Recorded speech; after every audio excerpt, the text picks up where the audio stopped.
Jangan salahkan yang menjadi trending di YouTube adalah konten-konten anfaedah. Kalau kita anak muda tak melakukan apa-apa, membuat konten positif lebih berfaedah, menekan mundur konten anfaedah tadi. Jangan salahkan kondisi Indonesia, negara, agama dalam 5, 10, 15 tahun ke depan ternyata tidak sesuai dengan apa yang kita harapkan. Yang duduk di kursi-kursi pengambil kebijakan ternyata tidak sesuai visi dan tujuan hidupnya dengan teman-teman. Kalau dari sekarang, anak mudanya, khususnya yang hadir di ruangan ini, tak melakukan persiapan apa-apa untuk sampai pada titik itu. Maka mari kita melakukan persiapan. Miracle, jelas, semua yang ada di dalam Islam adalah miracle. Pertanyaannya sejauh apa kita mau menarik value-nya, kita terapkan. Jangan terjebak lagi dengan eksklusivitas teman-teman. Jangan mau jadi anak muda yang eksklusif. Hanya berpikir tentang diri sendiri, saya 5 tahun lagi seperti apa, saya lulus kuliah nanti bagaimana, bekerja di mana, nanti saya sukses atau tidak, gaji saya berapa, saya. Sudah tidak zaman lagi teman-teman. Ganti dengan kata kita. Toh Allah juga bilang di dalam Al-Quran, Innallaha la yughayyiru ma biqaumin hatta yughayyiru ma bi anfusihim. Mulainya dari diri sendiri, akhirnya adalah kaum, komunal, banyak orang, banyak pihak yang terlibat.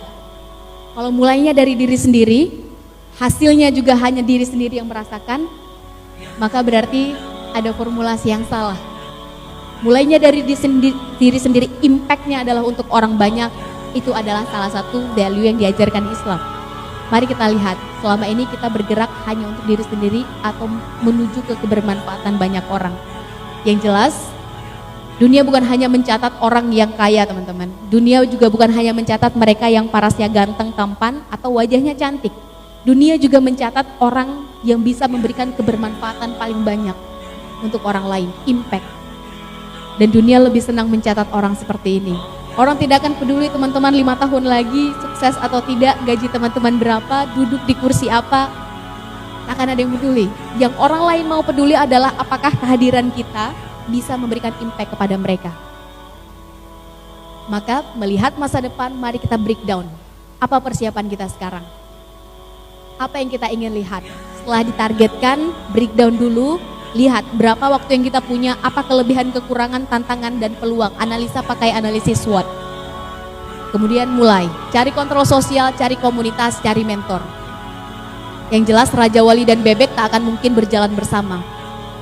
Tak akan mungkin, mindsetnya beda, pola pikirnya beda, habitnya beda, karakternya beda. Raja Wali kalau sudah melihat mangsa, dia akan fokus, momentum datang, dia turun ke bawah, tangkap.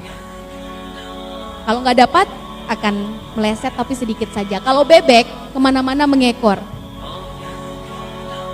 Mau dapat bebek, tangkap bebek paling terakhir, sama dengan kita sudah dekat dengan komunitas bebek.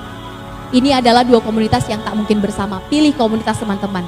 Yang terakhir, cari mentornya. Seorang sukses pernah berkata, kurcaci yang berdiri di pundak raksasa bisa melihat lebih banyak, bisa melihat lebih lebar, bisa melihat lebih luas. Kita kurcaci itu teman-teman. Cari raksasanya. Kurcaci yang berdiri di atas pundak raksasa bisa melihat perspektif lebih banyak dan lebih luas dibandingkan raksasa itu sendiri. Banyak orang ngomong generasi milenial sudah selesai. Generasi milenial itu adalah yang lahir tahun 80 sampai 2000. 2001 ke sini namanya sudah generasi Z, generasi Alpha. Dan tahun ini adalah tahun pertama generasi Z masuk perguruan tinggi. Siap-siap percepatannya akan 4-5 kali lipat lebih cepat. Zaman berganti, waktu juga berlalu, teknologi hadir. Mereka yang bisa beradaptasi akan maju lebih cepat, bergerak lebih cepat. Mereka yang tidak bisa, mereka akan diam di tempat, mereka akan mundur ke belakang. Franklin pernah mengatakan, when people stop changing, they are dying. Ketika manusia berhenti berubah ke arah yang lebih baik, maka mereka akan mati, diam di tempat, mundur ke belakang. Pertanyaannya adalah, apa yang membuat ratusan pasang mata yang hadir di sini berbeda dengan teman-teman 5 tahun yang lalu? Apa yang membuat teman-teman hari ini di Palu berbeda dengan teman-teman 5 tahun yang akan datang? Pastikan kita berubah, tentu berubah ke arah yang lebih baik. Kalau enggak, berarti kita termasuk mereka yang diam di tempat, mati. Kita yang termasuk melakukan hal yang sama berulang-ulang tapi berharap hasil yang berbeda. Saya ingin tutup sesi pertanyaan ini dengan satu saja.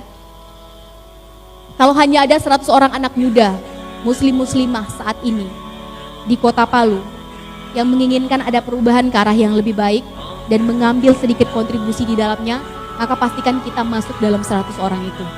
Kalau hanya ada 10 orang anak muda muslim-muslimah saat ini di Palu yang ingin ada perubahan ke arah yang lebih baik dan mengambil sedikit kontribusi di dalamnya, maka pastikan kita masuk dalam 10 orang itu.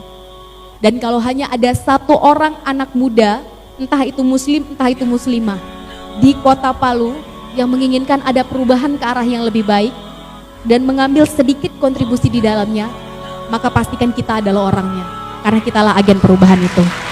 Terima kasih.